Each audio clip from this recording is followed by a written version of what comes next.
મીઠી મધુરી વાત ભાગ છે 84 તારીખ છે 14/3/2026 વચનામૃત મધ્યનું 38 મહારાજ વાત કરે છે. સંસારી જીવ હોય તેને તો કોઈ ધન દોલત ધન દેનારો મળે. સંસારી જીવ હોય તેને કોઈ ધન દેનારો મળે કે દીકરો દેનારો મળે તો ત્યાં તરત પ્રતીતિ આવે. વાત એમ છે, સંસારીને તો એટલું સુખ સુત વિત વિના માને દુઃખ. સુત એટલે દીકરો, વિત્ત એટલે પૈસો. આ બે જ વસ્તુ સંસારીને સુખરૂપ છે. સંસારીને તો એટલું સુખ સુત વિત વિના માને દુઃખ. અત્યારે મારે એક પ્રાર્થના કરવી છે, બે હાથ જોડી કરબદ્ધ પ્રાર્થના કરવી છે.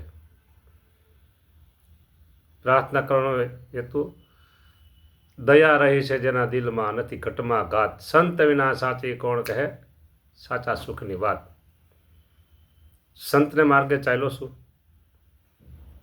અંદર દયાનું ઝરણું વહે છે, એટલે મને એક વાત કરવાનું કે મન થાય છે. હે પરમ પિતા પરમાત્મા ભગવાન સ્વામિનારાયણ, આ સેવકની હૃદયપૂર્વકની પ્રાર્થના છે, ભાવવાહી પ્રાર્થના છે. શબ્દ ગમે તે હોય પણ અમારો ભાવ પ્રભુ તમે જોજો. મહારાજ, ઘણી વખત આ સેવકને બહુ દુઃખ થતું હોય છે. સ્વ માટે નહીં, પર માટે. પણ પ્રભુ તમે સર્વોપરી છો, તમે પરમપિતા છો, સર્વ અવતારનું કારણ છો. અનંત બ્રહ્માંડમાં તમારા સમાન કોઈ નથી, અને અનંત બ્રહ્માંડમાં તમારા સમાન કોઈ ન હોય તો તમારાથી પર તો કોઈ છે જ નહીં. મહારાજ, બ્રહ્માંડના તમામ કાર્યવાહકો તમારી આજ્ઞામાં રહે છે. બ્રહ્માંડના તમામ કાર્યવાહકો તમારી આજ્ઞાનું પાલન કરે છે. પ્રભુ, આ સેવકની એક અરદાસ સ્વીકારજો દયાળુ. એક અરદાસ કરી સ્વીકારજો પ્રભુ. સંતને માર્ગે પ્રભુ તમે મને ચાલવાની પ્રેરણા કરી છે, તો આ સેવક સંતને માર્ગે ચાલે છે, અને સંતના હૃદયમાં પ્રભુ હંમેશા દયા હોય છે. એટલે આ સેવક અત્યારે કરબદ્ધ પ્રાર્થના કરે છે. પ્રભુ, આ સેવકનો ભાવ જોજો, શબ્દ નહીં જોતા, ભાવ જોજો. મહારાજ, સંસારીને આ બે વસ્તુ વિના દુઃખ હોય છે. સોત એટલે દીકરો, એટલે વિત્ત એટલે પૈસો. મહારાજ, તમારું જે કોઈ ભજન કરે છે, તમારો તિલક ચાંદલો કંઠી જેના ગળામાં હોય છે, કંઠી તિલક ચાંદલો જેની પાસે છે, તમારું ભજન કરે છે, બે વાર થયા. તમારા શરણે આવ્યા છે, આ કંઠી બાંધી તમારો આશરો સ્વીકાર્યો છે, 3 વાર થયા. અને સંસારના નિયમ પ્રમાણે જ્યારે એને સમય અવકાશ મળે છે ત્યારે તમારું ભજન કરે છે, દર્શન કરે છે, સ્તુતિ કરે છે, પ્રાર્થના કરે છે. પ્રભુ, આવા જે કોઈ તમારા ભક્તો છે પ્રભુ, તેને આ બે વાતની ખોટ રહેવા દેશો નહીં મહારાજ. અને મને પાછું પ્રભુ એક યાદ આવ્યું હો, તમે પણ ગુરુ રામાનંદ સાહેબ પાસે માગ્યું છે. પ્રારબ્ધનું માગી લીધું છે પ્રભુ તમે રામાનંદ સાહેબ પાસેથી હો. તો આ સેવક અત્યારે તમારી પાસે માગે છે પ્રભુ.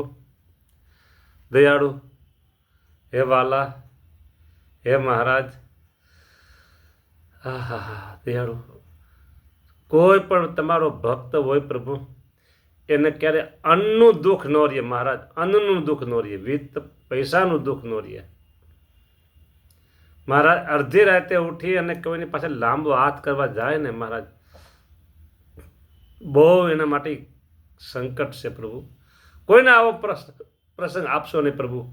અડધી રાતે ઉઠીને કોકની ઘરે લાંબો હાથ કરવા જાય, આવો પ્રસંગ કોઈને આપશો નહીં પ્રભુ. કોઈને નહીં આપતા પ્રભુ, કોઈને નહીં આપતા. તમારા કોઈ પણ નાના મોટા સત્સંગીઓને પ્રભુ, નાનામાં નાનો તમારો સાધુ હોય તો નહીં, અને નાનામાં નાનો તમારો સત્સંગ હોય તો પ્રભુ આવું એને આપશો નહીં મહારાજ. અને આ વેતની વાત થઈ. અને સોત પ્રભુ, સંસાર એક દીકરો હોય મહારાજ, એક દીકરી હોય, એક દીકરો હોય, એનો સંસાર કેવો મહારાજ સરસ કલબલિયા કરતો હોય. એમાં ખાસ કરીને મહારાજ તમારા જે કોઈ ભક્ત છે એને દીકરા વિનાનું ઘર તો એકે રહેવા દેશો નહીં પ્રભુ. દરેક તમારા સંસારની ઘરે એક દીકરો તો તમે આપો. આ બ્રહ્માંડમાં જીવોની ક્યાં કમી છે પ્રભુ? આ બ્રહ્માંડમાં જીવ, આ અંગૂઠો મૂકીને એટલી જગ્યામાં પ્રભુ અસંખ્ય જીવ છે. હા, એક માગે ને એક આપજો, ને બે માગે ને બે આપજો, ત્રણ માગે ને ત્રણ આપજો પ્રભુ. આ દીકરા વગરનું ઘર કેવું લાગે સંસારીને મહારાજ? એ તો તમને લગ્ન તમે નથી કર્યા ને પ્રભુ, એટલે તમને ખબર ન હોય. અને આ સેવક તો બધા સંસારી ભેગા રહેશે એટલે ખબર પડી મને પ્રભુ. તમને બધી ખબર હોય, અનંત બ્રહ્માંડમાં તમને તમારે શું કાજાડ્યું હોય, પણ આ સેવક એક રમૂજથી વાત તમને કરે છે કે તમે લગ્ન નથી કર્યા એટલે પ્રભુ તમને ખબર ન હોય સંસારીને દુઃખ દીકરા વિનાનું કેવું હોય મહારાજ. આમ થોટે કંઈ મોટું લાલ રાખે પછી તો શું થાય? પણ પ્રભુ તમે આપજો મહારાજ. હો મહારાજ, તમે આપજો હવે મહારાજ, દીકરો આપજો. અને પ્રભુ હા હા હા, પૈસો ન હોય તો શું થાય? આ બેય આપજો મહારાજ, બેય આપજો. તમારા સત્સંગીને બેય આપજો. હા મહારાજ, દયાળુ, દયા રહે છે જેના દિલમાં, નથી ઘટમાં ઘાત. સંત વિના સાચી કોણ કહે, સારા સાચા સુખની વાત. સંત વિના સાચી કોણ કહે. મહારાજ, આટલી અરજી અમારી સ્વીકારજો પ્રભુ, આટલી અરજી અમારી સ્વીકારજો મહારાજ, આટલી અરજી અમારી સ્વીકારજો, સ્વીકારજો, સ્વીકારજો. હા હા, દીકરો ને દીકરી બે હોય પ્રભુ, કેવું એનું ઘર શોભે મહારાજ. બે આપજો તમારા સત્સંગીને, બે આપજો બસ પ્રભુ. ક્યાં આ બ્રહ્માંડમાં જીવોની કમી નથી તમને બધી પ્રભુ. આ બધી તમને ખબર હોય, પણ છતાં અમારા સેવક તમને કેવું પડે સારું ન કહેવાય, પણ છતાં હું તમને કહું છું મહારાજ.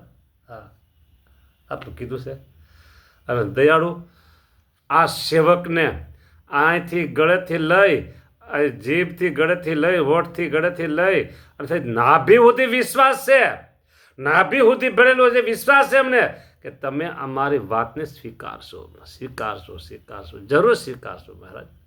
અને તમારા સત્સંગીને પ્રભુ કંઈક પ્રારબ્ધ કઠણ ઊંચું નીચું હોય ને, જે આવા દેવું હવે બીજા હવે તમારા શરણે આવ્યો છે એમ માની એના હમ તમે નહીં જોતા, એ દુઃખ દૂર કરી દેજો, એનું દુઃખ દૂર કરી દેજો. પ્રારબ્ધ બધું તમારે આધીન છે. આખી બ્રહ્માંડની જે બધી આ શું કહેવાય કાર્યવાહક સમિતિ તમારે આધીન છે બધા.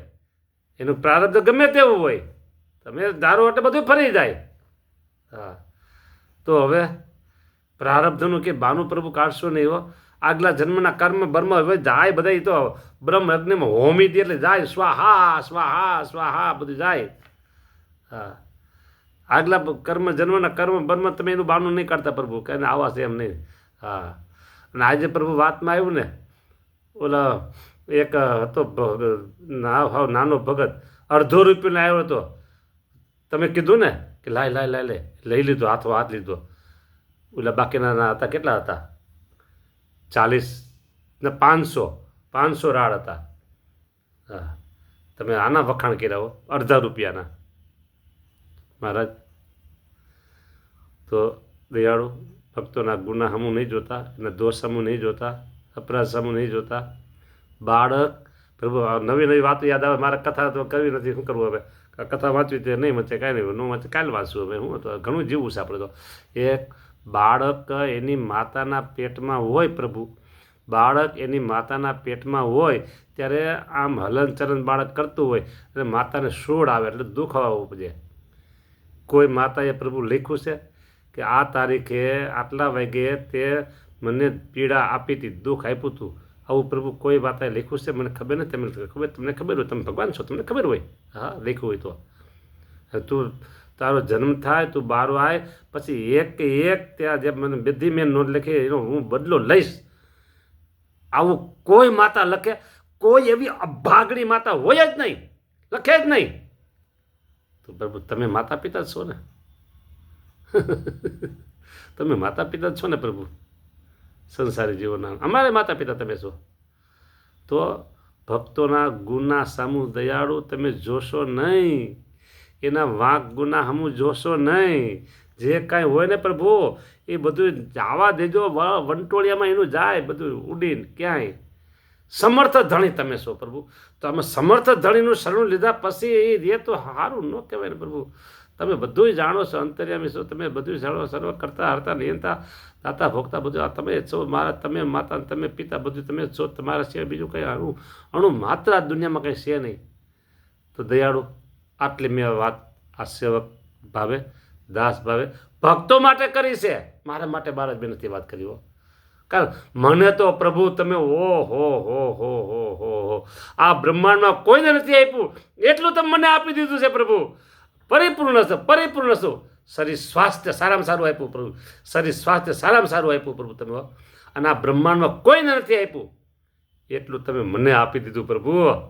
હા, બ્રહ્માંડમાં કોઈ નથી આપ્યું